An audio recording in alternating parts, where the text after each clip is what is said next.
काही दिवसापासून आपल्या डिस्ट्रिक्टमध्ये जवळपास 91 पेट्रोल पंप आहेत आणि खूप सारे पेट्रोल पंपावर खूप गर्दी होत आहेत. लोक त्यांचे वाहन किंवा ड्रम किंवा बॅरल हे सगळं घेऊन पेट्रोल पंपकडे जात आहेत. माझा हा सांगायचे की हे जे तुटवडा निर्माण झालंय हे एकदम कृत्रिम आहे. आपल्या जिल्ह्यामध्ये काही पण आवक जी पेट्रोल किंवा डिझेलची येत होती त्यामध्ये कमतरता नाही झाली आहे. इनफॅक्ट थोडासा वाढलाच आहे आपला जे आवक आहे. तर खूप सारे लोक काय करत आहेत की त्यांच्याकडे पेट्रोल आणि डिझेल एक्स्ट्रा घेऊन ठेवत आहेत. अशी पेट्रोल किंवा डिझेलचे भावामध्ये वाढ होणार अशी काही पण सूचना नाही आहे. तर माझी सगळ्यांना विनंती आहे की अशी आपल्याकडे एक्स्ट्रा पेट्रोल आणि डिझेल आपण घेतलं की दुसऱ्यांसाठी ती टंचाई निर्माण होते आणि त्यांना खूप प्रॉब्लेम येते. थोडासा जे आवकचे इश्यूज होते, आपली आज सकाळी ऑइल मार्केटिंग कंपनी सोबत आमचे सेल्स ऑफिसर सोबत बैठक झाली आहे. जिथे जिथे सप्लायचे इश्यूज आहेत एक दोन कंपनीमध्ये त्याला पण आम्ही स्ट्रीमलाईन करत आहोत.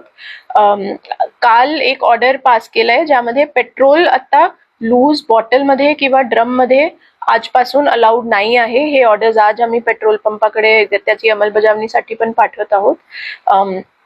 आणि अत्यावश्यक सेवा जे आहे त्याच्यासाठी पेट्रोल पंपांना निर्देश देण्यात आले आहेत की त्यांना 10% साठा त्यांच्याकडे ठेवायचा ॲम्ब्युलन्ससाठी आणि प्रत्येक पेट्रोल पंपामध्ये सीसीटीव्ही कार्यान्वित ठेवायचं. सगळी जे रेकॉर्डिंग आहे आणि कोणाला किती ते पेट्रोल किंवा डिझेल देत आहे त्याची नोंदवही पण मेंटेन करायली लागेल.